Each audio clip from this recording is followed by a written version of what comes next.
In 1850, French scientist Auguste Mariette went to Egypt looking for manuscripts, but accidentally found a head of a sphinx sticking out of the dunes. He cleared the sand and figured out the Sphinx was guiding the entrance to some underground construction.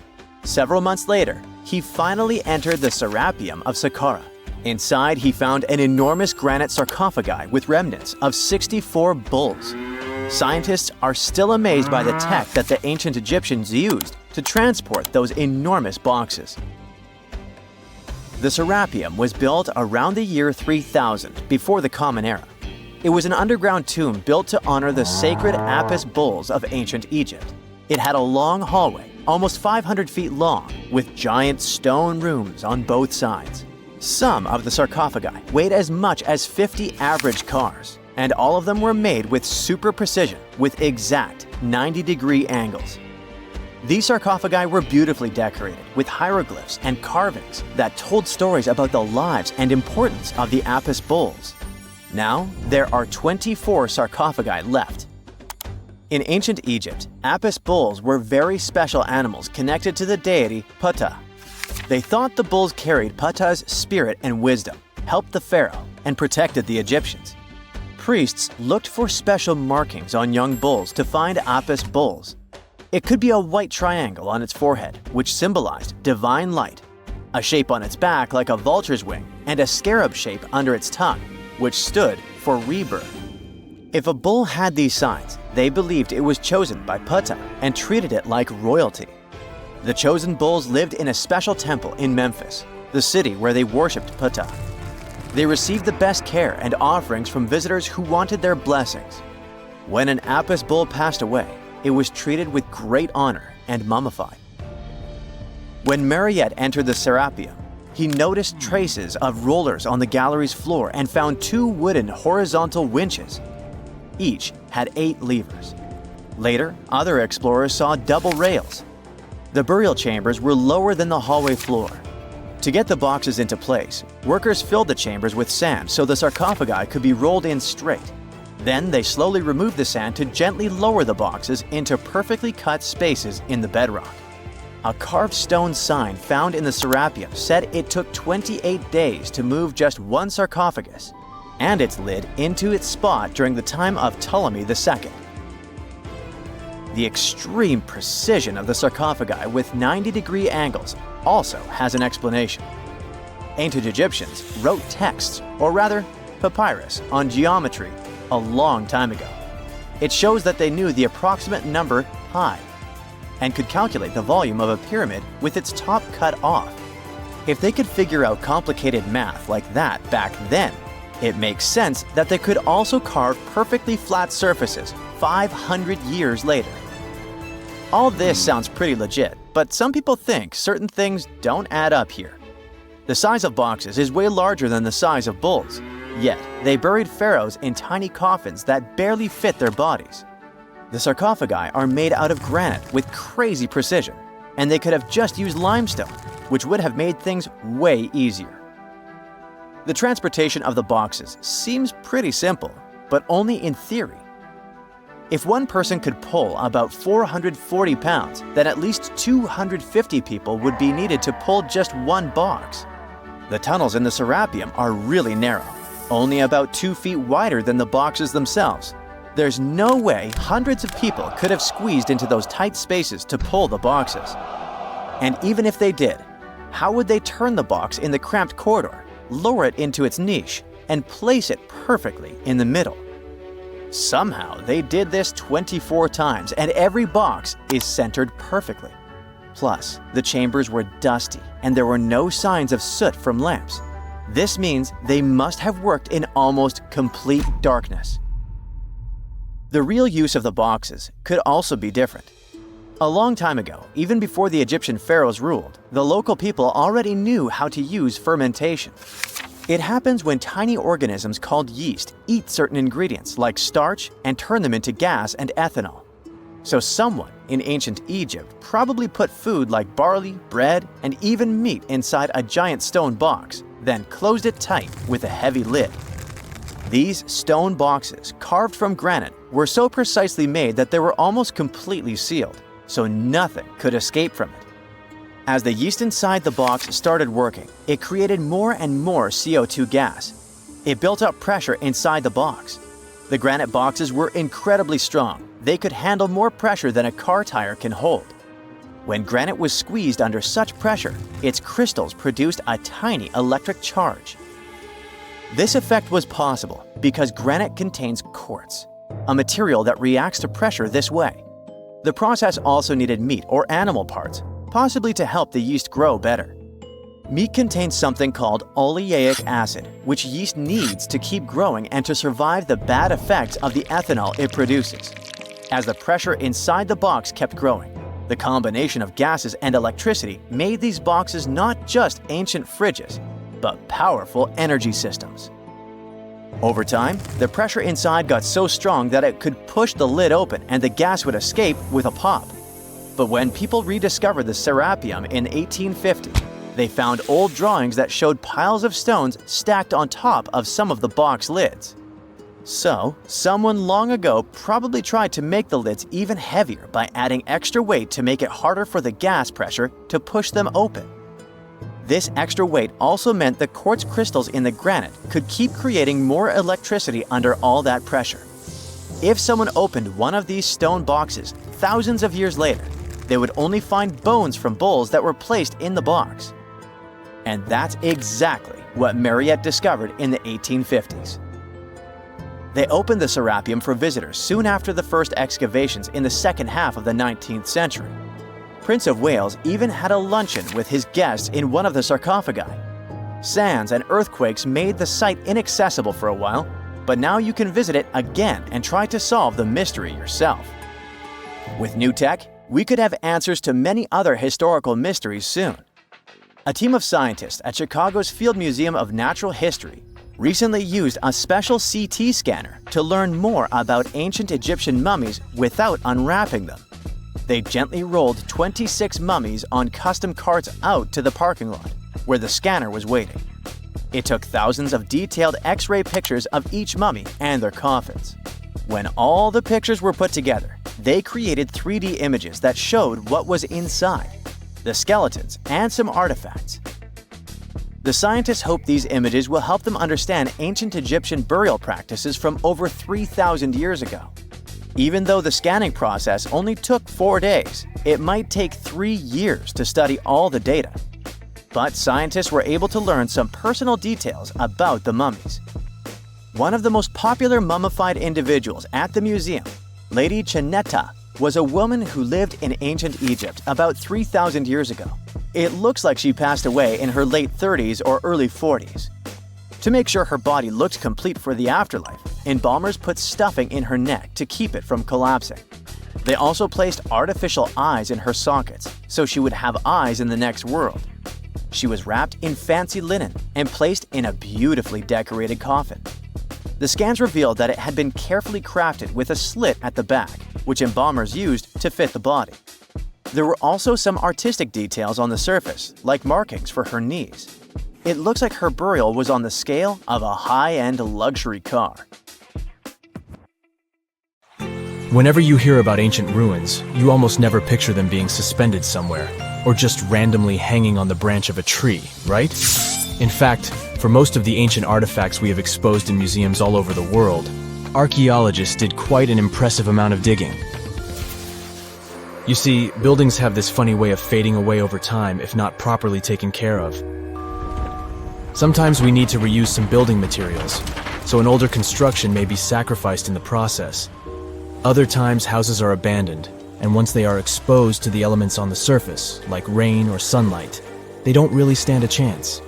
Some just simply crumble away due to good old erosion. So the only way a piece of architecture can survive the test of time is if it's somehow gotten buried deep down. Now, how did they end up buried in the first place? Well, it's quite the comedy of errors. Ancient cities had a habit of gradually raising their ground level like a kid adding toppings to their ice cream sundae. You see, these settlements were always busy collecting food and building materials to keep up with their ever-growing population. But hey, who has time to deal with waste and rubbish? It wasn't exactly high on their to-do list back in the day.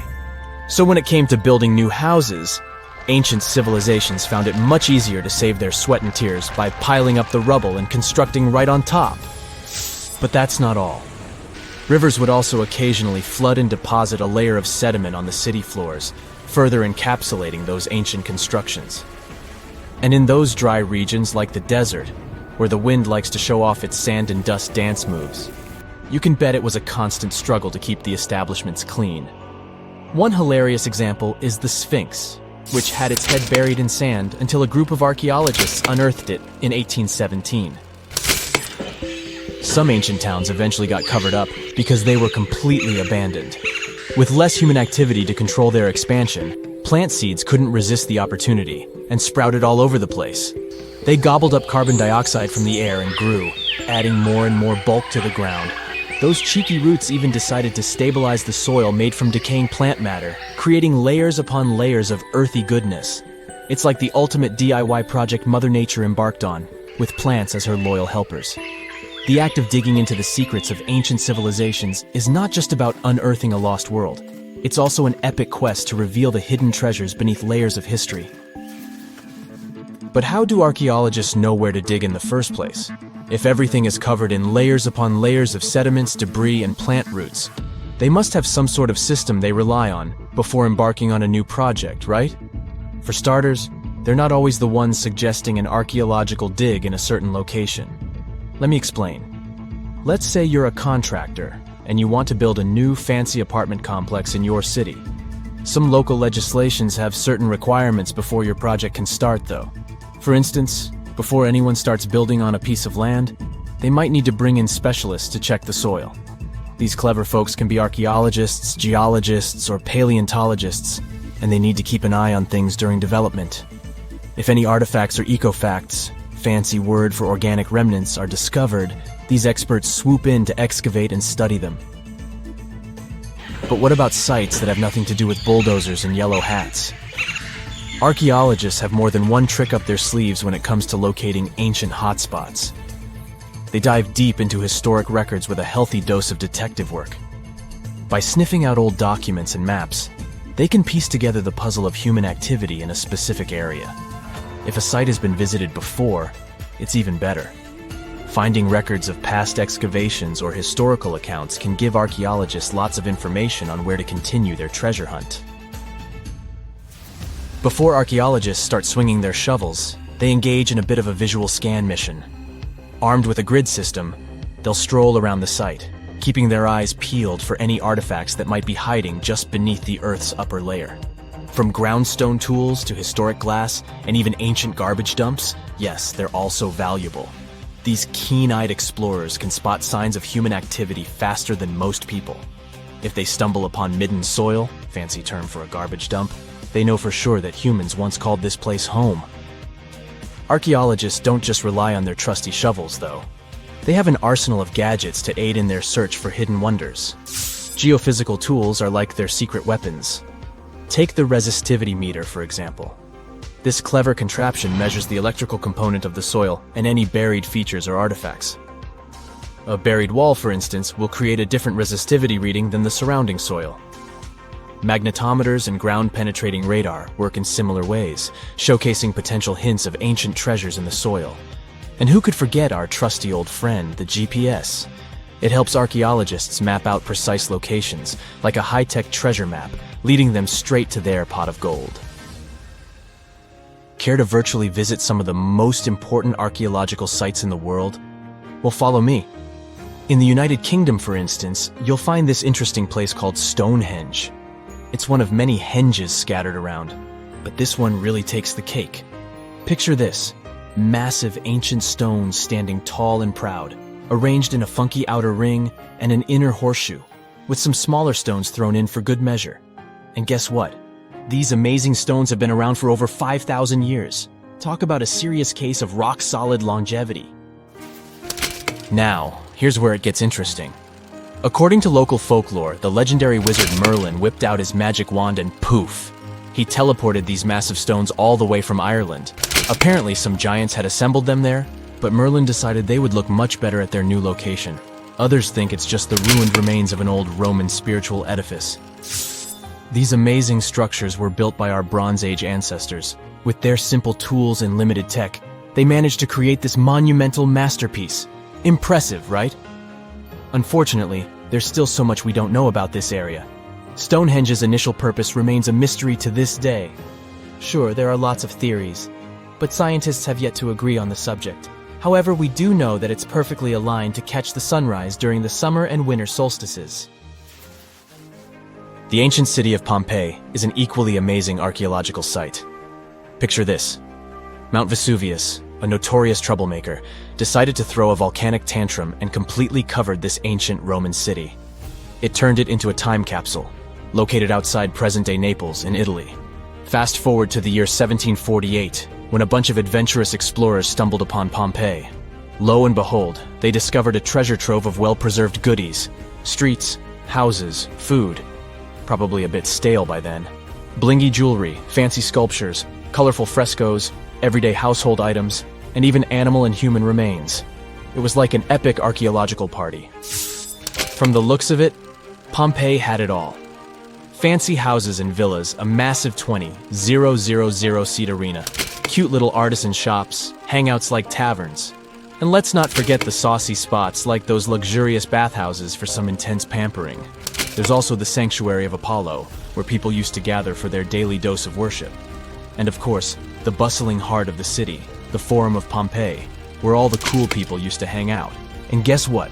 Pompeii is so cool that it made it to UNESCO's World Heritage List back in 1997. That's like the ultimate Hall of Fame for historical awesomeness. It also includes many other famous buildings and sites, like the Taj Mahal in India and the Acropolis of Athens in Greece. In 1936, British Egyptologist Walter Bryan Emery found a small object in the desert that made people debate whether it was an elaborate stone model of a flying saucer or even a hyperdrive from a spaceship that belonged to some advanced civilization that visited the Earth. Emery spent years excavating sites along the Nile River Valley, especially in the huge ancient necropolis of Sakara.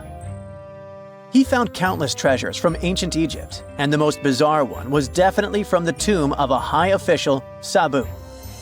Historians don't know exactly who he was for sure. Some sources say he was a king's son. His burial at Sakara means he was an important figure in the royal court. There are no records from this early period he lived in, so Sabu's role and fate are still a mystery. Inside his tomb, scientists found 7 funerary chambers, each filled with traditional grave goods: animal bones, flint tools, pottery, ivory objects, and stone bowls. And then there was a strange, broken artifact that became famous as the Disc of Sabu. It resembles a shallow, round-bottomed bowl, but with 3 delicately carved, curved lobes spaced roughly 120 degrees apart around its perimeter. These lobes are separated by 3 holes, and at the center, there's a thin tube. The material used to build the disc is meta-siltstone, or schist. This type of rock is fragile, highly porous, and super difficult to carve. It flakes easily and crumbles under pressure. So how they made the disc out of it with rather simple stone and copper tools from 3000 BCE is still a mystery. The next big question is why they decided to bury Sabu with it. Perhaps if we knew its true purpose, it would make more sense. When it was first discovered, archaeologists thought it was nothing more than a vase, an incense burner, or a ceremonial decoration. But those who took a closer look from the point of view of an engineer decided it could actually be a component of a larger mechanism. An amateur historian made an exact copy of the artifact with a 3D printer, and it turned out that the disc of Sabu was an ancient impeller, a crucial part of a centrifugal pump. When they put it in a housing and span at high speeds using the small central shaft, the disc was able to displace water. When it was tested without a housing, the disc created a powerful vortex. It became clear that the curved lobes and slightly concave shape of the disc weren't random. It was probably all engineered to move water with remarkable efficiency, like a powerful pump mechanism. Ancient Egypt's entire civilization depended on irrigation. Later dynasties perfected basin irrigation and managed to control the rise and fall of the Nile to take the most from agriculture. So, the engineers of the first dynasty may have been experimenting with advanced irrigation techniques thousands of years earlier than scientists previously thought. But then again, some people have doubts schist is strong enough to be used for a pumping mechanism. They suggest that artisans from Egypt's first dynasty were trying to recreate an even older object, using whatever tools and materials they had. It could be a stone replica of something originally made from metal, possibly belonging to a civilization far older and more advanced than ancient Egypt itself. One Swiss author takes this idea even further and proposes that the disc is a copy of a component from an extraterrestrial spaceship's hyperdrive, or stone model of a flying saucer.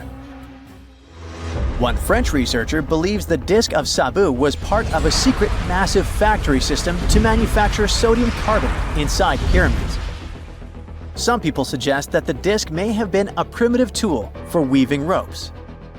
The lobes held strands of silk or fiber that were twisted into twine when it was spun.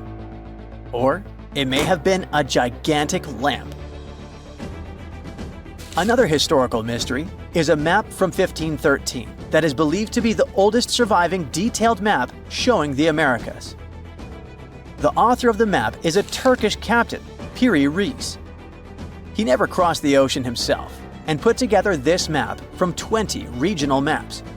He used an Arab map of India, 4 Portuguese maps showing India and China, and a map of America by Christopher Columbus as he saw it. This last map was lost for many years, so Reis's map gave us an idea of what Columbus must have recorded during his third voyage to the New World. A historian who studied the map suggested that it showed Antarctica in prehistoric times because it strangely resembled Antarctica's true coastline, the way it looked when it was free of ice. But it was later proven that this idea wasn't right. Another idea that rocked the science world was Klerksdorp spheres. They were found in deposits of mineral pyrophyllite in South Africa and looked like tiny ancient cricket balls with lines around the middle. Back in the 1980s, there was a theory that some super advanced pre-flood civilization we know nothing about had made these spheres. One journalist shared stories about how they rotated on their own in a display case. There was also a TV show that invited a psychic who was telling everyone the spheres were pieces of an ancient spaceship. But according to geologists, these spheres are pretty regular spherical objects formed from different minerals than the surrounding rock. The seam-like lines on them are just imprints from the host rock's layers building up over time. The Klerksdorp spheres come in different shapes, from flattened spheres to distinct discs. As for that episode when one of these spheres spun on its own, the curator of the Klerksdorp Museum cleared that up too. He said that when he put one sphere on its glass shelf when the journalist came to visit, the sphere rotated a bit because it's round. There are some gold mining activities going on nearby, so the land where the museum stands often experiences earth tremors. In a remote part of China, there are some bizarre pipe-like formations known as the Baigong pipes.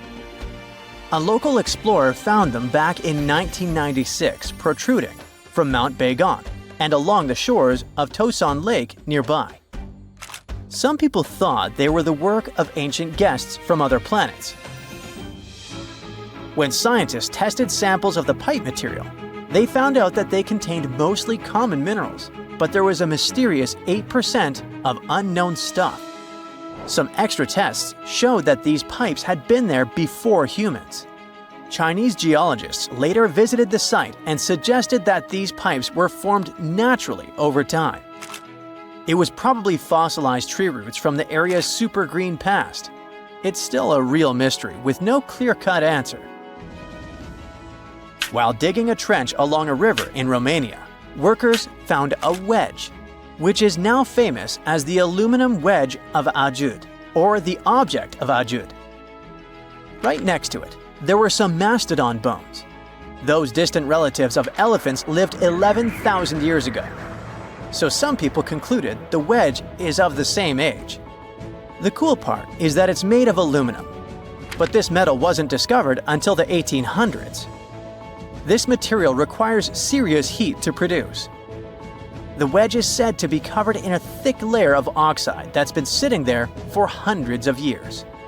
Some folks believe this wedge must have crash-landed here on a spacecraft from some other planet.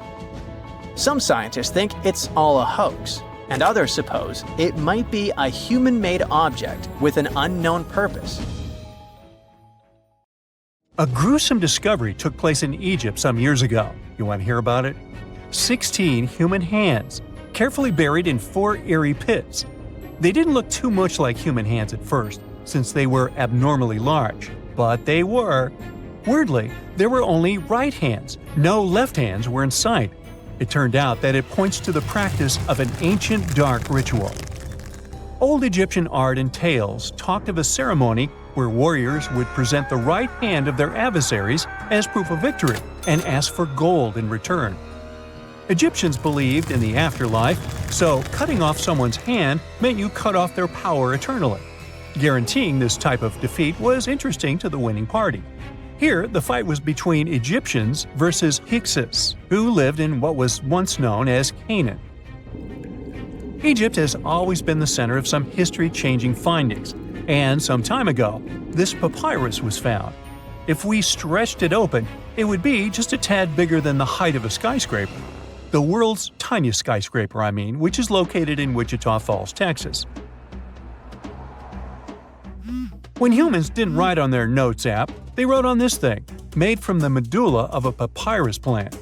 Around 2,000 years ago, ancient Egyptians wrote something reminiscent of a book where they describe most of their funerary traditions and their visions of the afterlife. It's considered one of the most important texts from ancient Egypt and is still sold in bookstores to this day. This ancient manuscript was unearthed from a chamber located just south of the Pyramid of Djoser, located in Sakara. Oh yes, Djoser is the oldest pyramid in Egypt and not the Giza pyramids like most people think. So recently, the site of Sakara buzzed with excited archaeologists who probably found one of Egypt's oldest complete mummies. They believe that this beautiful and well-preserved mummy was that of a wealthy man. He was discovered in a deep shaft, covered in layers of gold leaves. There are many symbols that show he was an important and wealthy man, like the band he wore on his head, the bracelet on his chest, and the fact that he was embalmed with a tunic, which was reserved for Egypt's finest. The most exciting part of the entire discovery was finding the resting place sealed with mortar, just as the ancient Egyptians had left it 4,300 years ago. Now this may sound weird, but back in 2008, archaeologists discovered a missing pyramid. Now it went missing because it deteriorated over the span of 4,000 years. Today, you can only see its base. It was a pretty important site back in ancient times. It is said that around the area of the pyramid, the ancients hosted a special type of ceremony where high priests would carry mummified remains of sacred bulls. Now here's a fun fact. Ancient Egyptians believed that Apis bulls were earthly incarnations of the city deity of Memphis and was connected to rites of fertility. It wasn't just any Apis bull though. They needed to be all black with a single white mark between its horns and a bunch of very specific characteristics. They were selected by the local priests and honored until they passed away. After that, they were mummified and buried in underground galleries. Meanwhile, this missing pyramid sort of disappeared around the 1800s. It was a German archaeologist who first found it in the village of Sakara. He called it the Headless Pyramid when he first found it. But then, years after the official discovery, the desert sand came along and covered the whole thing. There were some excavations between the 19th and 20th centuries, but they weren't too systematic. That's why scientists were so thrilled when they dug an entire pyramid's base after removing the 25-foot mound of sand that was covering it. Oh, and it turns out American archaeologists are excavating a cemetery in Egypt that could contain over 1 million mummified bodies. So far, archaeologists have dug around 1,700 mummies. One of the main differences from other classic Egyptian mummies is that these people weren't kings and pharaohs. They were commoners that most likely lived about 1,500 years ago, when Egypt was controlled by the Roman and Byzantine empires. The name of the cemetery is cool, though, the Way of the Water Buffalo, just in case you want to check it out on your next trip. Other than bulls and buffaloes, ancient Egyptians also liked baboons. Are you seeing a pattern here? In the beginning of the 20th century, archaeologists discovered a site filled with mummified baboons in a place called, guess what? The Valley of Monkeys. An animal wouldn't have been mummified if it wasn't considered important. Certain animals were more important than others, since they were linked to specific deities. Jackals were connected to Anubis, the ancient god of the afterlife, and cats were likened to the female deity Bastet. Baboons were a pretty big deal, since they were believed to be connected to Thoth, the deity of wisdom and advisor to Ra, one of Egypt's supreme deities. The archaeologists who studied these animals weren't too happy. They think these baboons were kept inside and were deprived of sunlight for most of their lives. They had extreme vitamin D deficiencies and they were poorly fed. Maybe Thoth got angry with these baboon keepers. Just a guess. Since there's never a boring day for archaeologists in Egypt, they also found human mummies with golden tongues. Since Egyptians were all about the afterlife, they believed that golden tongues might help a person speak once they pass to the other side. I mean, it's a long shot, but hey, why not? Some of these mummies were placed in wooden coffins with goods, such as necklaces, pottery, golden artifacts in the shape of lotus flowers and scarab beetles, and iPhones. Just kidding. A new temple was also unearthed recently in Egypt. Scientists believe it was dedicated to honor Zeus Casios. That deity would be a cross between Zeus, the almighty Greek deity of the sky, and Mount Casios. While digging around the Sinai Peninsula in Egypt, archaeologists spotted 2 pink granite columns poking out of the ground, and bingo. They believe these columns represented the temple's front gate and collapsed during an earthquake many years ago. And speaking of deities, there weren't only super serious deities. Recently, scientists unearthed a golden ring in a city south of Cairo. No, Frodo, it's not magical. It was a normal gold ring, but it had the depiction of the deity of fun, officially named Bes. This deity is often described in sacred texts as a happy chubby dwarf. Today, many tattoos we get are sorta deprived of any sense and are made of aesthetic purposes only. In ancient Egypt, though, women would get tattoos as a token of protection for childbirth. That's what scientists think, at least. Around the Nile region, scientists found some mummies that had well-preserved tattoos, which is a rarity since the skin deteriorates so easily. 2 of these women tattooed their lower backs, and the drawings were simple. They were mostly pictures, including that same chubby dwarf we just talked about, Bes. He also had a side hustle as the protector of women during childbirth. Now, would you believe me if I told you ancient Egyptians invented robots? No? Well, that's because that's not entirely true. Sure, they were astronomers, mathematicians, and engineers, and somehow they also squeezed an eccentric invention into that package. An automated deity some scientists called Hathor. This wooden statue had been in the Metropolitan Museum of Art for years before someone noticed its secret. With the help of an X-ray machine, specialists discovered a mechanical operating system inside it. The pulley-like axis goes from the statue's shoulder to her left leg. When the system rotates, the statue raises and lowers her hand. Hey, pick me! Pick me! I got my hand up here. So looky here. Scientists discovered ancient artifacts near King Tut's tomb. Turns out, his VIP final resting place looks more like a public graveyard with about a dozen wooden coffins that's been there for around 3,600 years. Okay, I might have exaggerated a tad. The 11 tombs weren't exactly right next to King Tut, but they were close, near the same city of Luxor. New findings in Egyptian tombs can help us piece together what life was like in ancient Egypt. And guess what? Ancient Egyptians seem to have been remarkably like us, modern humans. Say, the women have always loved jewelry, and archaeologists retrieved a beautifully made necklace with 30 amethyst beads and 2 agate beads, plus a hippo head amulet. Bet it was all the rage back then. Researchers also discovered 2 copper mirrors. One had a handle shaped like a lotus, and the other was decorated with Hathor, the ancient Egyptian deity of the sky, women, fertility, and love. These recent excavations near Tutankhamun's burial site led to another jaw-dropping revelation. For the first time in thousands of years, fragments of Queen Hatshepsut's Valley Temple were uncovered. This fearless woman was thought to be the second female pharaoh, who ruled with both courage and wisdom, leaving a legacy as solid as the stones themselves. Her temple, hidden for ages, opens a window into a time filled with power, intrigue, and spiritual devotion. Archaeologists found over 1,000 beautifully decorated stone blocks on the outskirts of Hatshepsut's funerary temple. There were very few women who managed to take the throne in ancient Egypt. Another tomb was found nearby, and it belonged to the overseer of Queen Teti Sheri's palace, whose name was Jehuti-Mez. Queen Hatshepsut seems to have even more tombs, aces up her sleeve.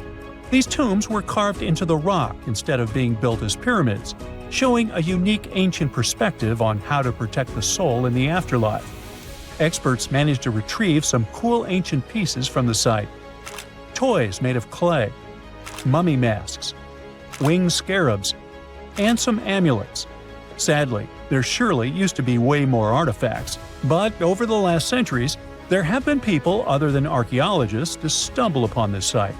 It's likely that looters got to these tombs before them and may have taken some valuable items. But they did leave behind some cool stuff for the researchers, like pottery used for offerings of bread and meat, along with archers' bows that connect the tomb's owners to the Egyptian military. Meanwhile, soul protection is way more important than you might think, especially if you're roaming around Luxor looking for ancient secrets.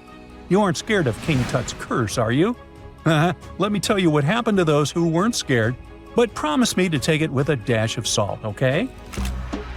For years, Egyptologists, especially those who believed in paranormal activity, were convinced that there was an unsettling curse surrounding Tutankhamun's archaeological discoveries. This belief stemmed from the mysterious and untimely demise of several excavators who discovered the tomb in 1922 with no logical explanation for why they passed away. It was just easier to chalk it up to something supernatural and avoid the whole mess. But it turns out it wasn't a curse at all. It was likely the radiation that caused those excavators to perish. Now, you might wonder where the radiation came from. After all, while radioactivity was discovered in the 19th century, ancient Egyptians, despite their impressive pyramids, didn't have any radium lying around to make Tut's tomb glow like crazy. So, what could be the real story? It might have been toxic waste behind it all. Toxic levels of radiation from uranium and hazardous waste have been lurking inside the tomb since it was sealed over 3,000 years ago. The burial chamber of Tutankhamun's tomb reportedly has such high radiation levels that anyone who steps inside could easily end up with a fatal dose of radiation sickness or an incurable condition. By the way, you can have a somewhat similar level of radioactivity if you don't get rid of those moldy dinner leftovers you left to perish in your fridge a month ago. But this radioactivity isn't exclusive to Tutankhamun's tomb. Ancient Egyptian artifacts discovery is rewarding yet dangerous due to unusually high radiation levels in Old Kingdom tombs all over Egypt. Geiger counters have detected radiation at 2 sites near the Giza pyramids, and radon, a radioactive gas, has been found in several underground tombs in Saqqara. Interestingly, experts believe that the builders of these ancient tombs were aware of the toxins, as some eerie warnings were carved into the walls of many tombs. One inscription ominously declared, "They that break this tomb shall meet their end by a malady that no doctor can diagnose." Other ominous phrases like "forbidden," "due to evil spirits," only added to the fear that supernatural curses haunted these ancient sites. Ominous signs have stunned archaeologists since forever, but the fear grew even stronger a century ago with the mysterious passing of Lord Carnarvon, who funded King Tut's excavation in 1922 and reportedly explored the treasure-filled rooms, along with several others who entered the tomb. Arthur Weigall, another British Egyptologist who was present at the tomb's opening and is credited with starting the curse myth, passed away young when he was just in his 50s in 1934. Chances are the condition that made him pass was connected to radiation. In total, 6 out of the 26 people who were there when the tomb was opened met their end within a decade from various causes. Not only X-ray exposure, those reasons include asphyxia, stroke, heart failure, pneumonia, and even poisoning. Well, isn't this getting a little grim? There was one guy who opened the tomb and somehow managed to avoid the infamous curse, Howard Carter, or so it seemed. Some folks pointed to his survival as proof that the curse wasn't real. After digging up the tomb, Carter published several books on the topic and shifted gears from archaeology to dealing in antiquities for various museums. Despite dodging demise or injury, rumors swirled about how the curse may have impacted him in other ways. One of the big stories linked him to Lord Carnarvon's daughter, Evelyn. Some said he was madly in love with her, but she married someone else, so he chose to stay single.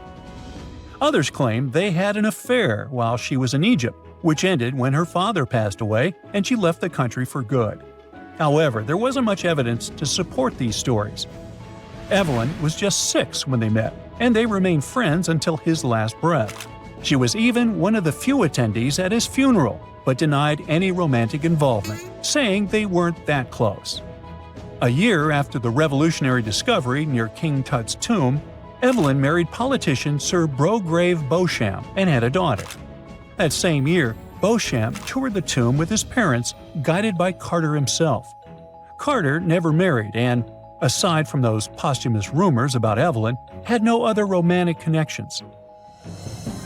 While the curse adds an intriguing twist to his life story, his tendency to keep relationships at arm's length was evident long before the tomb was opened.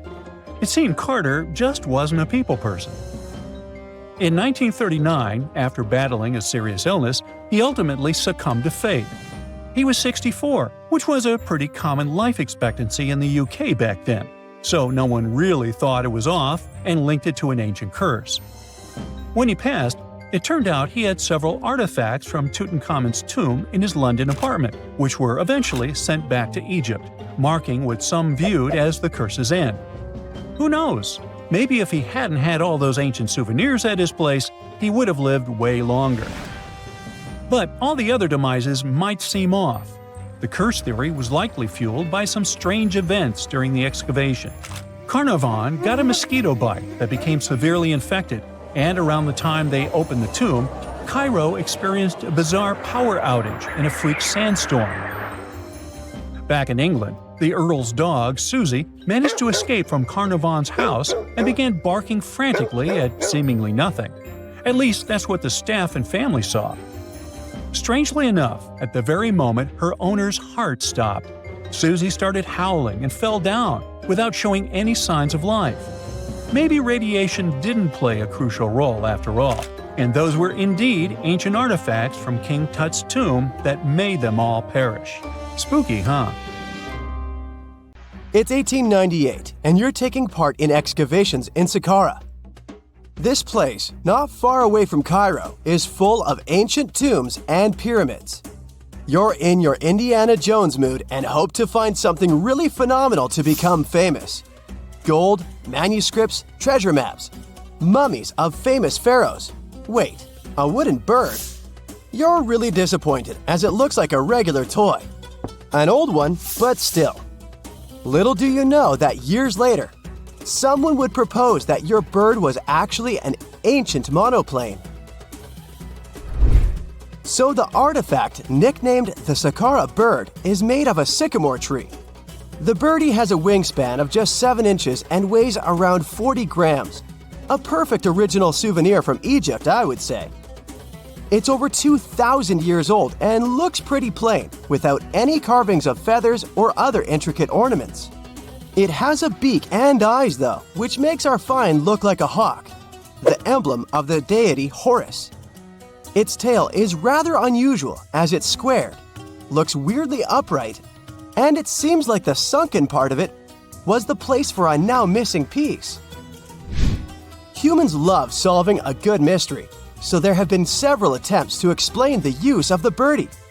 First, quite simply, is that it was a ceremonial object. The second idea is that it was a toy for a child from some well-off family. It could have been some sort of boomerang, which was a popular concept in ancient Egypt. Then there was a theory that the bird had been used as a weather vane. But this one has been debunked as the figure doesn't have any holes or markings, except for the one made at the museum in Cairo to fix the exhibit on a stick.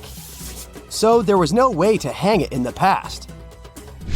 Almost a century after the bird was found, Egyptologist Dr. Khalil Masiha proposed a new theory that it could have been a model of a monoplane. He believed the bird was missing a horizontal tailplane. Otherwise, it had its wings set at a right angle, similar to that of modern planes. It could have worked to generate the aerodynamic lift necessary for flights. Dr. Masiha also claimed that it was common at that time to place miniature models of technological inventions in tombs. So, did the ancient Egyptians really invent the plane in 200 BCE? That would make the Wright brothers, who are considered the inventors of aviation, really upset. They made one of their first flights only in 1903. There's just one way to know for sure, and that is to test the model. But you know, the ancient museum in Cairo would unlikely let one of their cherished exhibits fly around like a toy. That's why glider designer Martin Gregory built a similar model, this time of balsa wood, and concluded that even with the missing tailplane, the plane wasn't much of a flyer. Case solved? Not really. This didn't sound convincing enough to the History Channel, so they invited an aerodynamics expert to build another replica of the bird.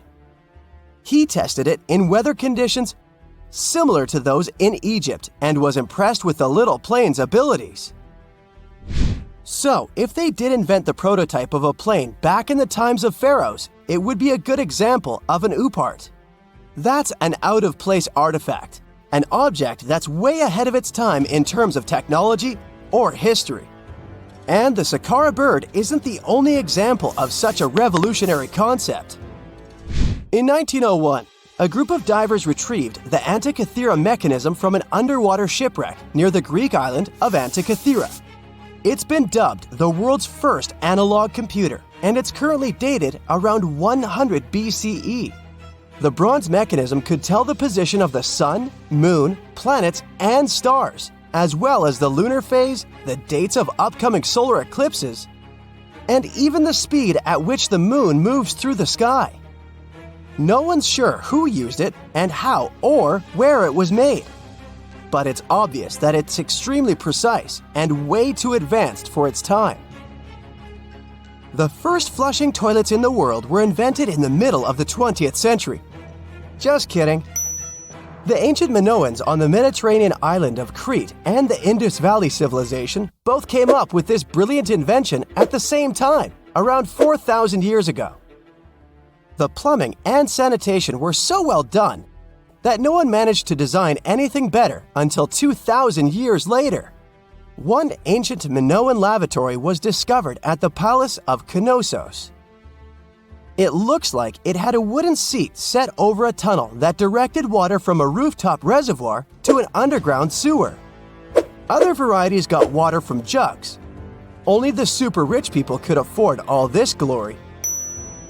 So if you wanted to shop for real estate back then, the flushing toilet would be a telltale sign you were in the rich neighborhood. Automated doors became a cool, seemingly new invention back in 1931. But the technology behind them is actually much older. Think the 1st century CE old. Mathematician and engineer Heron of Alexandria came up with a hydraulic system to open and close temple doors. To bring it into action, you need to light a fire to produce heat. There was a brass pot under the fire, half filled with water. The inventor connected the brass pot to containers that acted as weights. When the fire was burning, the water moved into the containers. They went down and pulled the ropes. It was nothing like a supermarket door that opens in front of you before you even have time to think. Heron's door took hours to open, and there was no way to stop the process. That's why they only opened the doors once a day before people entered the temple, to add some mysticism at the temple during ceremonies. Spooky. Looks like the first ever battery was invented in Baghdad around 2,000 years ago. A German archaeologist found this oval-shaped clay jar in 1938. Scientists are still not sure what purpose it served and who exactly invented it. There is a theory that it was used for electroplating objects with precious metals. When they filled it with a weak acid like vinegar, the battery produced around 1 volt of electricity. Another theory says it was a vessel for sacred scrolls. Would you like to buy contact lenses designed by Leonardo da Vinci himself? In 1508, he invented a glass lens with a funnel on one side. You were supposed to wear it with water inside to improve your vision. Sounds a bit uncomfortable, doesn't it? So, around a century later, French scientist René Descartes decided to improve the idea and make the cornea contact the future lenses. Contacts because they contact your eyes, get it? The glass tube with liquid did help improve vision, but blinking was sadly impossible. 2.5 centuries later, new technologies in the glass industry let scientists design contacts that would fit in the eye and even let the wearer blink. Thanks, guys! Still, those lenses were made of heavy blown glass and didn't let the eye breathe. About 50 years later, contacts became plastic, lightweight, unbreakable, and scratch-resistant, but still covering the entire eye. And then, in 1948, an English optical technician accidentally sanded down a plastic lens and figured out they'd still be in place even if they covered only the cornea. Imagine you're living in 19th century London and need to send a message to New York. It would have taken about 10 days to get there by ship. So when delivery time went from days to hours in 1858, it was a true sensation. The first message was sent by Queen Victoria herself. It was all made possible thanks to the transatlantic telegraph cable, running under the ocean. Sadly, the new cool invention only lasted a few weeks. It took years to bring it back to life.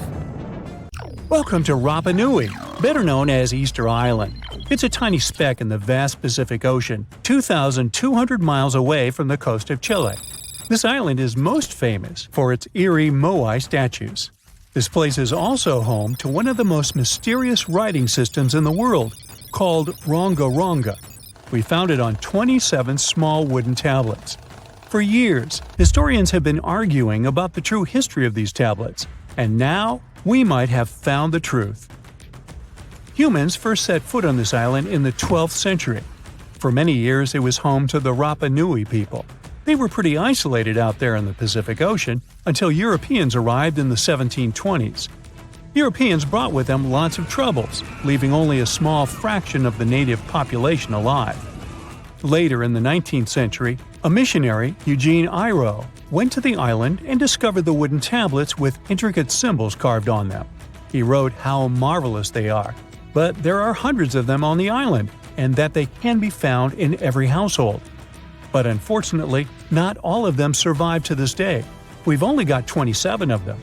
Some of them were heavily weathered, burned, or otherwise damaged, and now they're scattered all over the world in museums and private collections. Some of the language's artifacts were carted off to Tahiti and then to Europe by Europeans, leaving none behind on Easter Island itself. The 4 sacred tablets found their home in a congregation in Rome. They were the ones used in the recent discovery. For years, historians have been arguing whether this writing system was made up by the islanders themselves or they borrowed it from Europeans. To find the truth, they decided to use a technique called radiocarbon dating. All organic materials, like wood, charcoal, and so on, contain a tiny amount of a radioactive form of carbon called carbon-14. When life comes to an end, things stop taking in carbon-14, and the amount they had starts to decay over time. By measuring how much carbon-14 is left in a sample, we can assume how old this sample is. This is how we learn the age of many fossils and artifacts. So, they looked at the age of some Ronga tablets. 3 of them were crafted from trees grown in the 18th or 19th century, which aligns with the arrival of Europeans. However, one of them is older than the Europeans' first visit to the island. There are 2 reasons to believe that Rapa Nui people created this writing system themselves. First, Ronga works differently from European languages. Decoding it is a pretty hard task. Unlike English, this language boasts over 400 unique glyphs, none of which resemble any known writing system. There were many attempts to decipher this language, and none of them were successful so far. And second, one of the tablets is shown to be from around the 15th century, before the Europeans arrived. The problem is that radiocarbon dating can only tell us when the wood the tablet was made from was cut down, not when the writing was put on it. And since we've only got one tablet to go by, this isn't enough to be completely sure. On the other hand, why and where would they preserve cut wood for over 200 years just to grab it and write something on it one day? But anthropologists and historians say that it's possible. Scarce wood resources might have led the islanders to reuse old driftwood, which could be centuries older than the writing itself. This is known as the old wood problem in archaeology. Plus, the tablet looks very preserved. It was maintained to protect it from wood-damaging insects, humidity, and so on. That's why it survived over the centuries. Whatever is written on it, it was probably important for the Rapa Nui people. Now, all of these are guesses and clues, but scientists are cautiously optimistic. They believe that Ronga could be one of the rare instances of independent writing invention, like those of the Sumerians or the Egyptians. But we need more evidence. In the Rapa Nui language, rogo means to recite or to declaim. Not everyone could write, only a select few. Probably only the elite of Easter Island, mostly men, knew and could read this written language. After colonization, none of them survived. So now we have to rack our brains trying to figure out what's written here. First, scholars can't agree on what type of script it is. We aren't even sure that this was their language. But even if it was, we don't know whether it's a primitive form of writing or a fully developed system. In the 1990s, a linguist, Stephen Roger Fisher, believed he might have cracked the code of Ronga structure. His idea was that these tablets conveyed cosmogonies. Cosmogonies are stories or narratives that explain how the universe was created and how natural phenomena came to be. They often come from ancient traditions and cultures, like those found in East Polynesia. The tablets could have talked about things like how the world began, where everything came from, and how different aspects of nature, like the stars or the mountains, were formed. This would also explain why only the wise elite could write. Fisher thought that Ronga is a mix of logographic and semasiographic systems, which means that some symbols represent spoken words, while others represent ideas or concepts. But deciphering them would be very hard because it requires extensive memory and knowing context, because the symbols are more like hints than complete expressions. However, other language experts disagreed with his ideas, saying there were problems with how he put together his theory. Unfortunately, Fisher couldn't prove this hypothesis. Maybe these are just drawings. If we look at the tablets, there are some things that look recognizable: people, animals, plants, and geometric shapes. There are some birds. One of them looks like a frigate bird, which Rapa Nui people associate with the deity Maki. There are also fish, centipedes, and so on, or at least these glyphs look like them. Could it be just art or a form of decoration? Maybe, but there are some problems. The glyphs show a high degree of complexity and structure. They also keep the same style. For example, there are several symbols that show something human-like with a raised hand. The only difference is different heads. As if it wasn't complicated enough, this unique writing style also uses a system known as reverse boustrophodon. This means that each alternate line is flipped upside down, resembling nothing seen elsewhere. We don't know why they would turn the tablet upside down after each line. But all this shows that they had some sort of system and organization behind these symbols. Plus, it seems like they use these tablets every day for some practical purpose.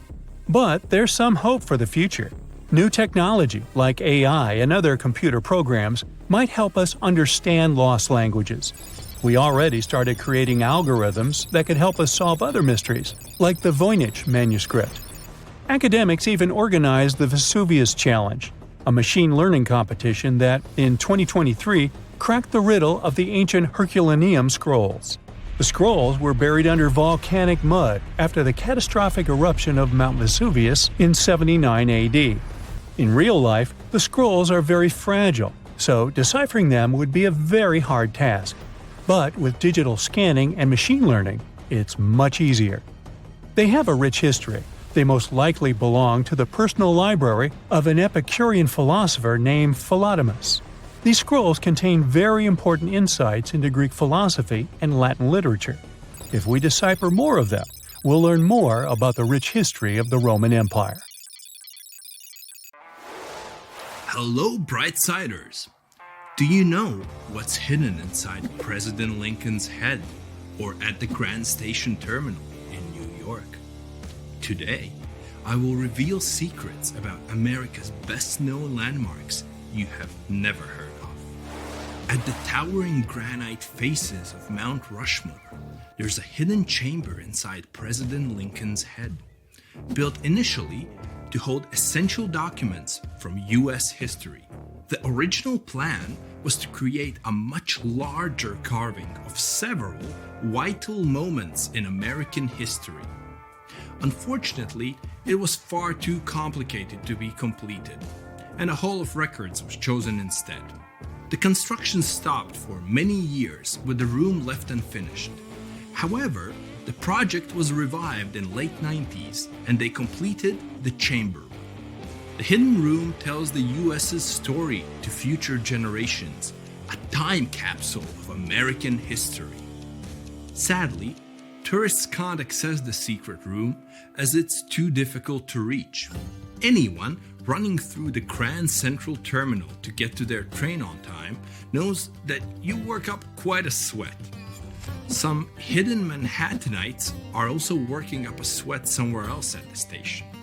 Few commuters realize that the Grand Central Terminal has been home to a tennis club for decades.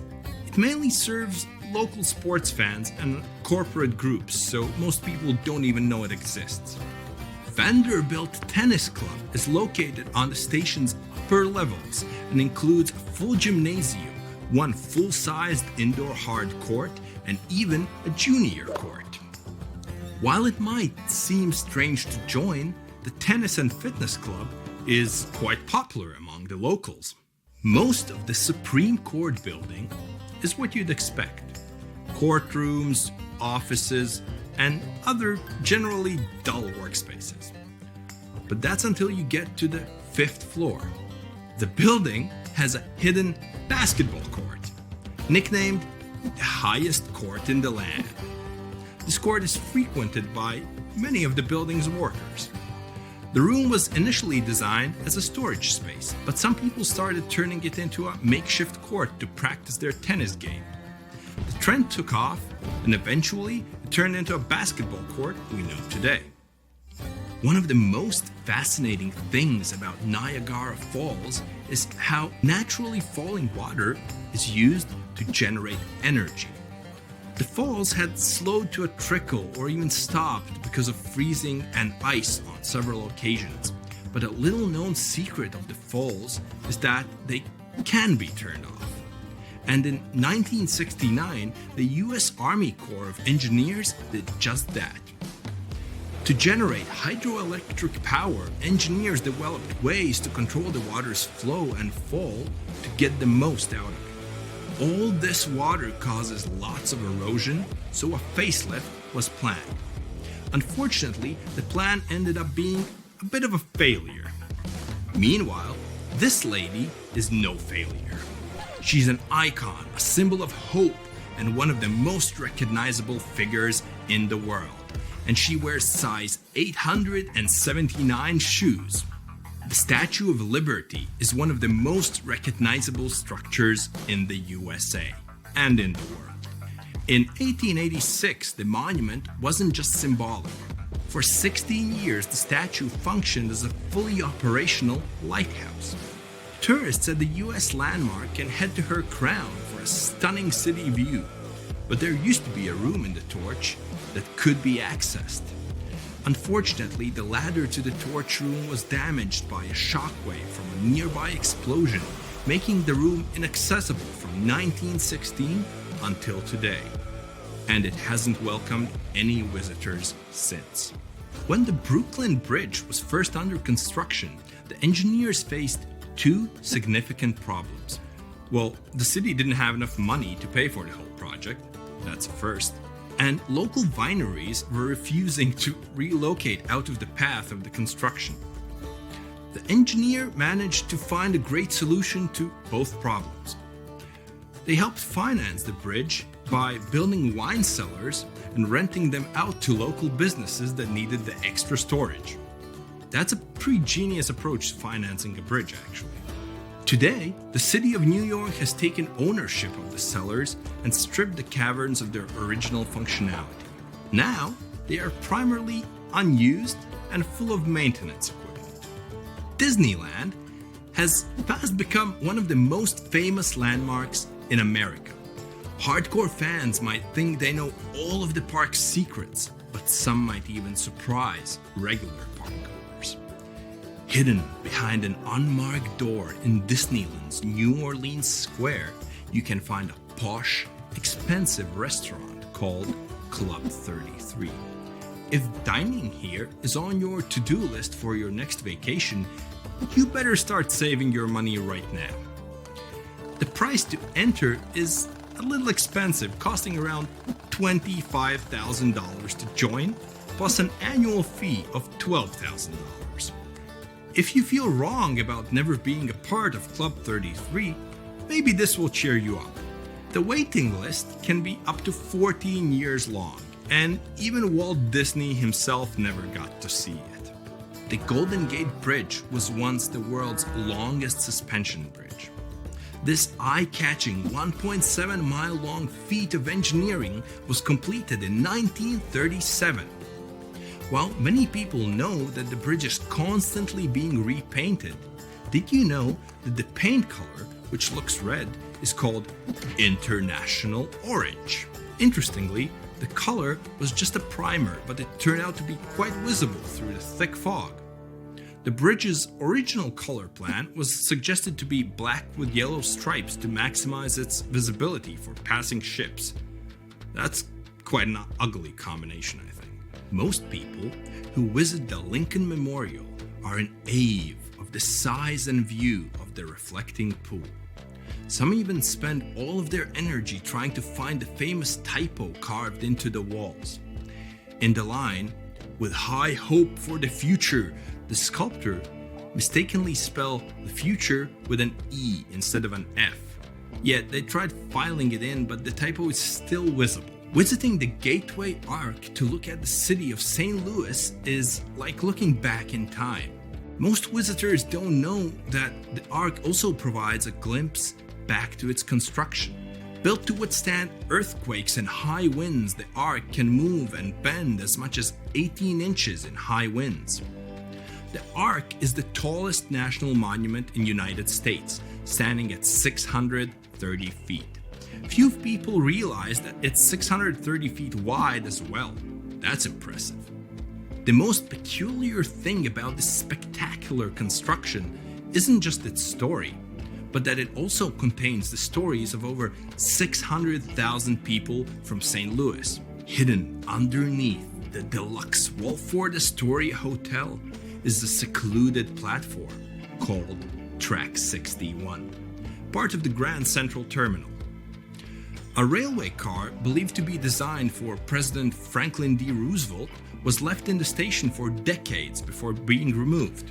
This private train car was able to pull into the underground station where he could come and go unseen by the public. Unfortunately, the car turned out to be just for transporting parts of construction materials, which is not really as cool as transporting a president. The Liberty Bell features one of history's most famous repair jobs. Well, actually, lack of repair jobs. The bell was tested, split, and repaired when first received. And it just got worse from there. After nearly 90 years of use, a narrow crack formed in the Liberty Bell in 1840s. When the city of Philadelphia sought to repair the bell in 1846, metal workers made the crack even worse. Attempts were made to repair the existing rupture in the bell, but it was subsequently fractured beyond repair. After all of this, it had to be taken out of service for good. The bell we see today is just a replica. Not one person alive today has heard the authentic original sound of the bell. That's all for today, and guys, remember, let's learn something new every day together with Brightside.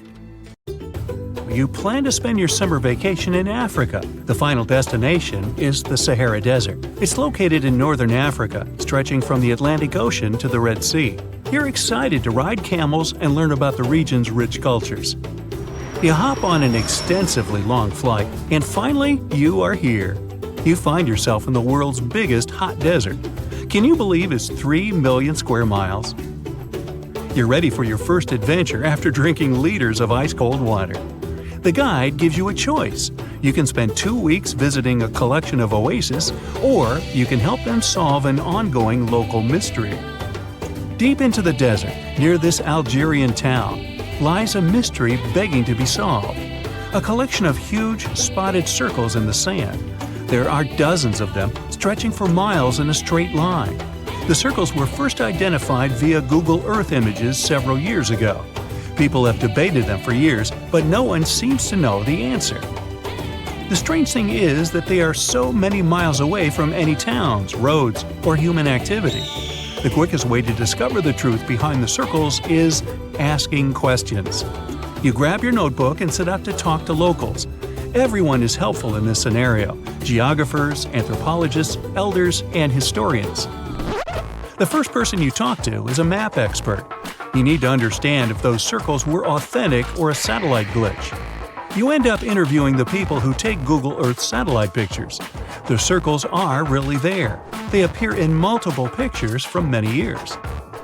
Then, let's understand why they are there in the first place. After 2 days of interviews, you have your first lead.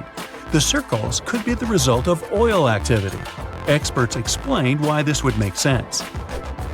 Algeria is a rich area for natural resources, so this would be a sensible guess. Usually, to find out if there is anything worth extracting, companies would undertake seismic surveys. Seismic surveys are a way of analyzing the Earth's surface by sending shock waves into the ground. Depending on how these waves bounce back, you'll know what is located there. A special vehicle could have marked the soil that way. So, did we unravel the mystery? Not quite so. As you know, the Sahara Desert is one of the driest areas on the planet. The average high temperatures in summer are over 104 degrees Fahrenheit. To survive there, people need to find ways of accessing water. So, these circles could be a kind of ruin or leftovers from ancient water wells. Again, I'd say this is a sensible guess. Ready for some fact-checking? Some anthropologists agree that these circles could be ancient fogueras. Foguera is the name of a 2,500-year-old style of irrigation system, usually found in northern Africa. It is also known as a qanat in other places in northern Africa. Locals would dig a deep well at an elevated point, deep enough to tap into underground water. They would then dig parallel shafts at regular distances. Then they would dig an underground channel that connected the city to the well. Solely with the help of gravity, water would run from the well to the city. This traditional technology provided water for crops, livestock, and humans.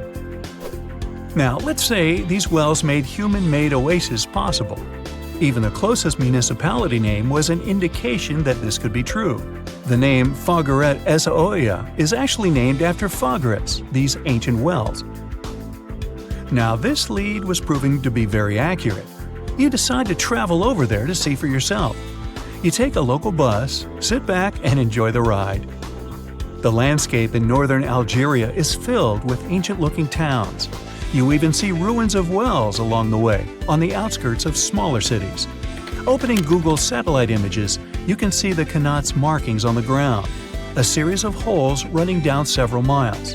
But as soon as you arrive, you find out you were wrong. Dale Lightfoot, one of the world's leading experts on Qanats, said that the circles were definitely not Qanats. Even the satellite images confirm this difference. Uh-oh, we were so close. Apparently, Qanats or phaguras would not run down a straight line.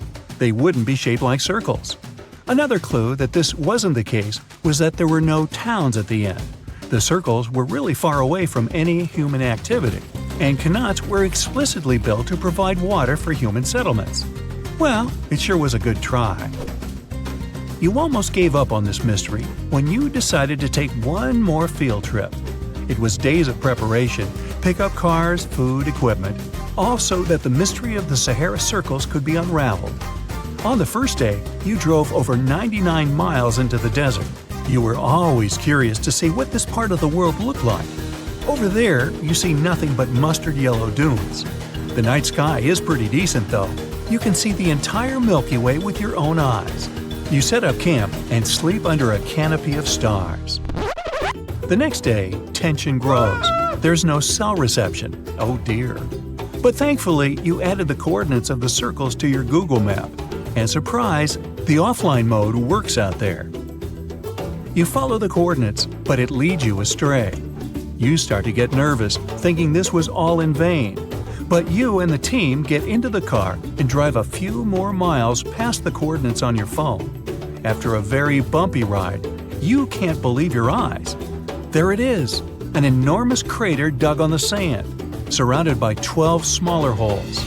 From up high, it looks like a clock, without the pointers, of course.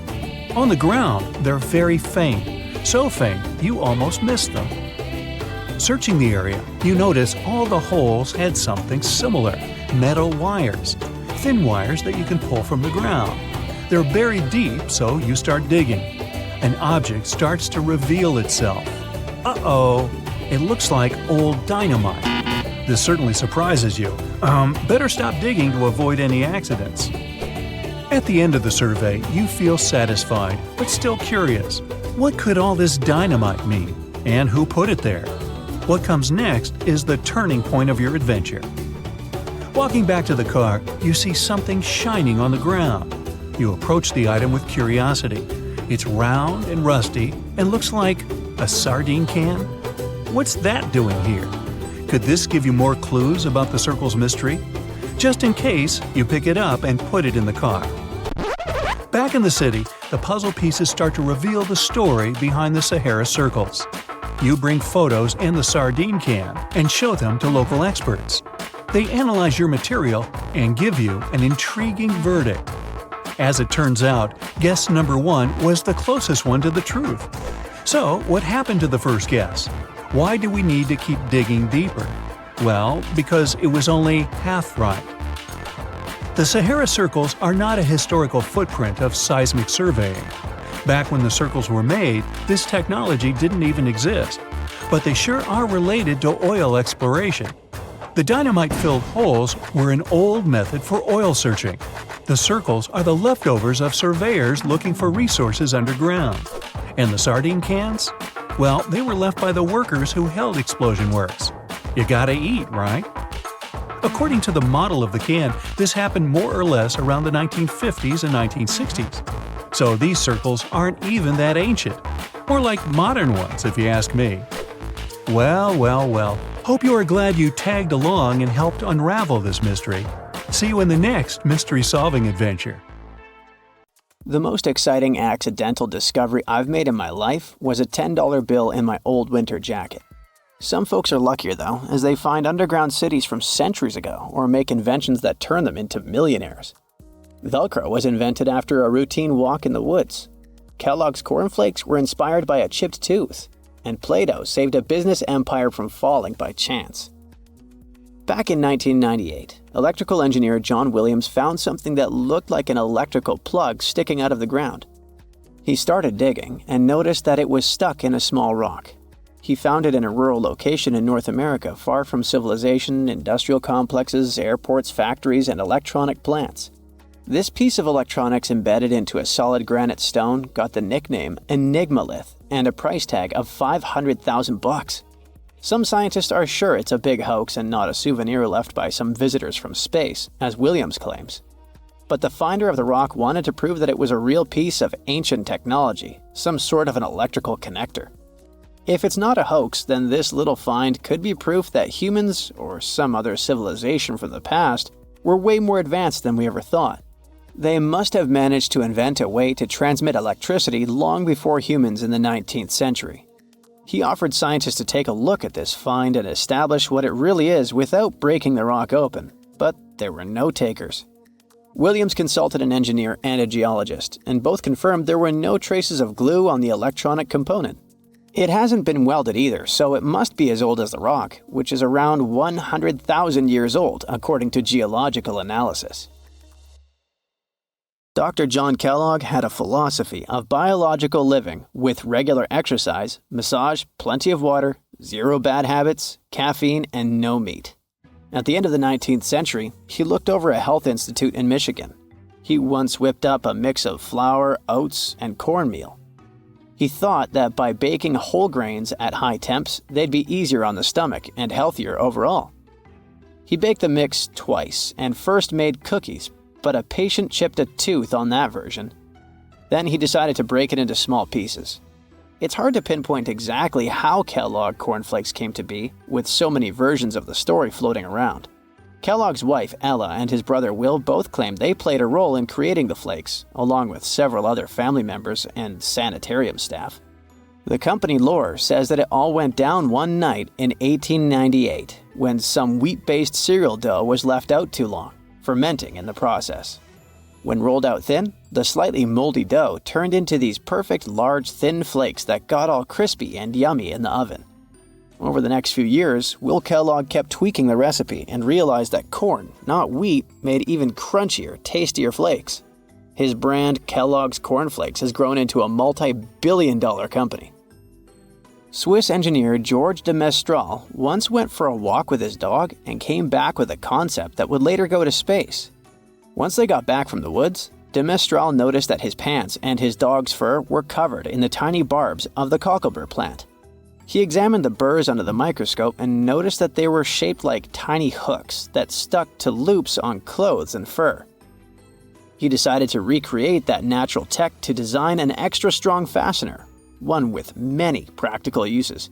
He was testing different materials for his invention for so many years and finally settled on nylon. He also needed to design a special type of loom that could weave the fibers in the right size, shape, and density. It took de Mestral a total of 14 years until he introduced the world to Velcro, which means velvet and hook in French. De Mestral was hoping his invention would replace the zipper on clothes, but the fashion world found Velcro cheap-looking and unattractive. But NASA didn't think so, and used Velcro for astronaut spacesuits and helmets in the 1960s. Now, Velcro is used everywhere, from footwear to toys to airline seat cushions. Before the middle of the 20th century, most homes were heated with coal.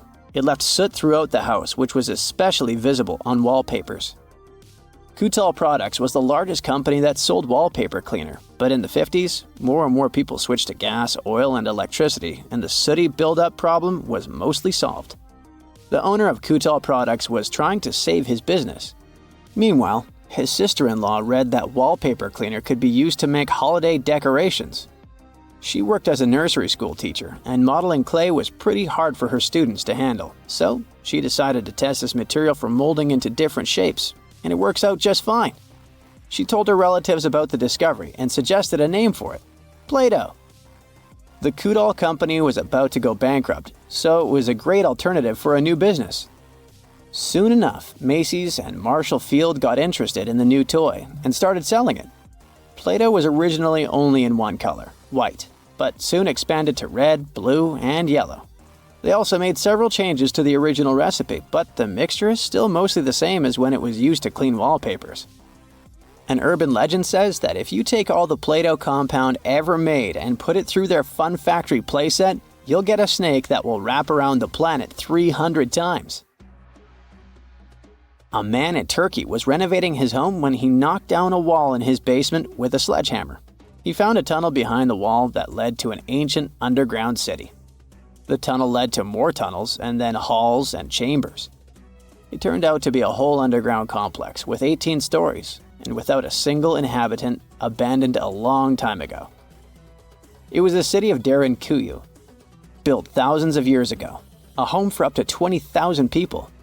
Whoever built it had great skill, and it's rather easy to build tunnels out of the soft rock, but cave-ins are a big risk. None of the floors at Derinkuyu have ever collapsed.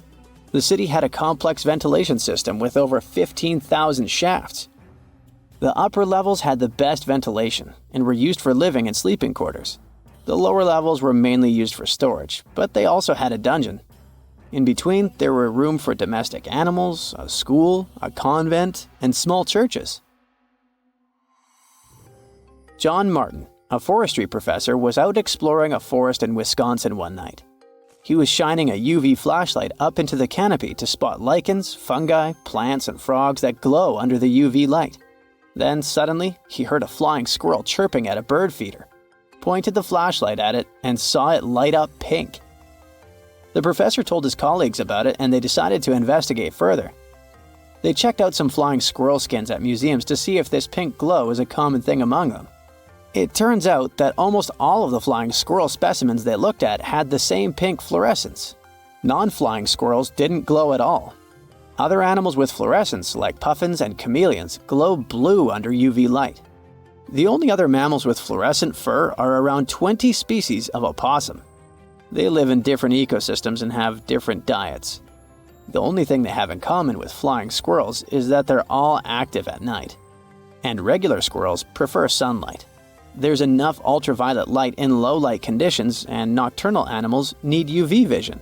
So the pink glow might have to do with nighttime perception and navigation, especially in cold and snowy conditions. Or it could be a way for male flying squirrels to attract prospective mates. It could be a sort of mimicry. Now the first rule is not to panic, the guy says. He gives Michael a thick suit. The weather is hot here, and the outfit seems very warm. You can't go without it, he adds. Michael puts on the outfit and feels goosebumps all over his body. Why is it so cold? The guide explains this is a unique cooling cloth. It'll save Michael from heat stroke inside the cave. The guide gives him an oxygen tank and a mask. Are we gonna dive? Michael asks. No, but your lungs may fill up with water if you don't use it. Michael's knees are shaking with fear. He doubts this whole idea. Welcome to one of the most dangerous caves on the planet, the guy says as he enters the dark space at the foot of a mountain. This place is called Crystal Cave, and it's located in Mexico. Magma had leaked here from the hot bowels of our planet 26 million years ago. It was coming and cooling down again and again. There was so much magma that it formed a mountain. Along with magma, mineral-rich water got here. It had been seeping through the rock tunnels and had formed a cave under the hill. Then, something strange appeared in these hot waters, something that seems to be from another planet. Michael is going down the road. He illuminates the bottomless darkness with a flashlight. The air becomes hot and heavy. Microscopic particles of water are hovering here. Along with a guide, Michael descends to 980 feet. This is more than half of the Empire State Building's height. The air temperature goes up. It feels as if they were approaching the Earth's core. Finally, the descent ends, and they jump on solid ground. The guy puts on an oxygen mask and tells Michael to do the same. You can't breathe in such moist and acidic air. The lungs can fill with water, which will lead to disastrous consequences. The air here feels to Michael as if he's walking through a very thick fog. The temperature rises up to 136 degrees Fahrenheit. It's higher than in the world's most hot deserts. Michael lights his way and notices something big, white, and shiny. It's a huge crystal beam sticking out of the ground that's reaching up. The whole cave is filled with these huge things. They stretch in different directions and rest against the ceiling and the walls. Somewhere they block the path, and somewhere they are like bridges.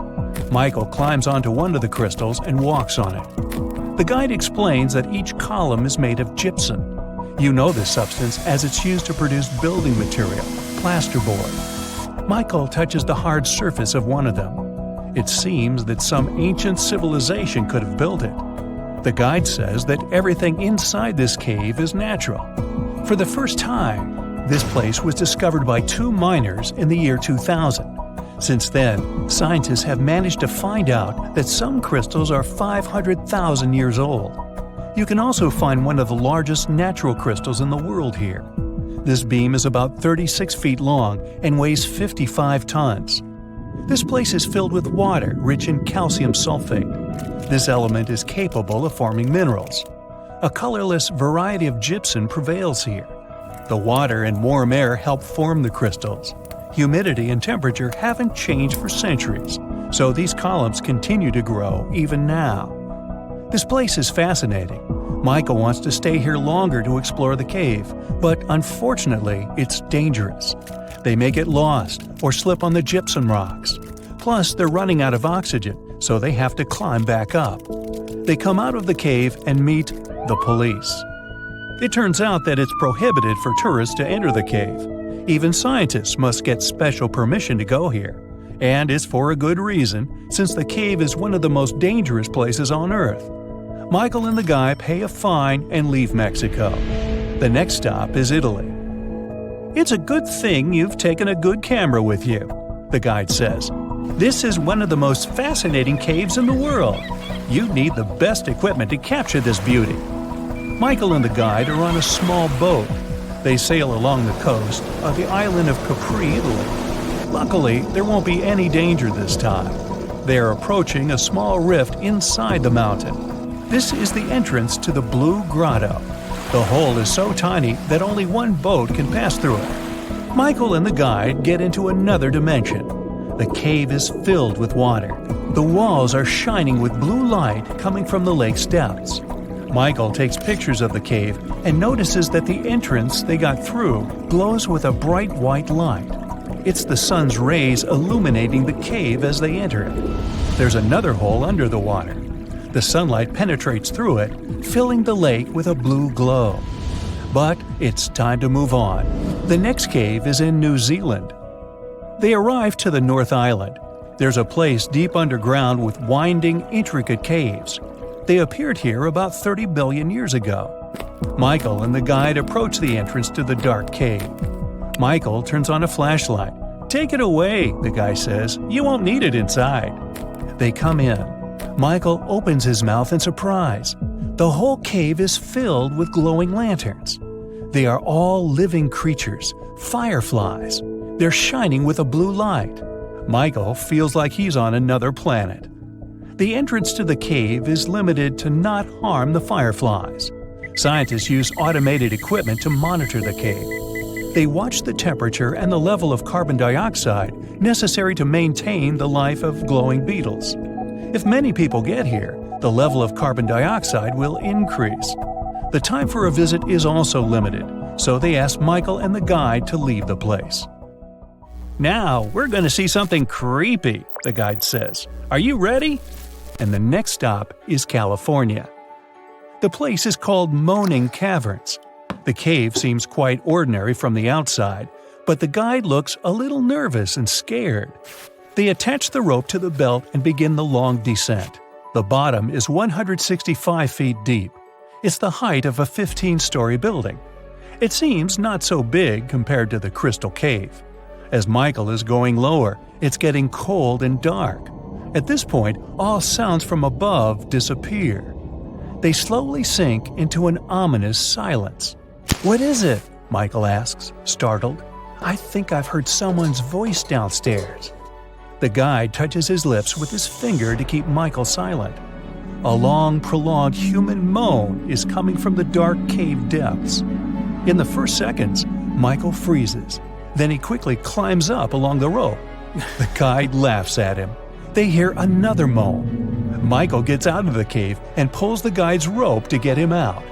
The guide says this is one of the creepiest caves in the world. The air and wind circulate deep inside and create a sound similar to a moan. Tourists often go down there to tickle their nerves.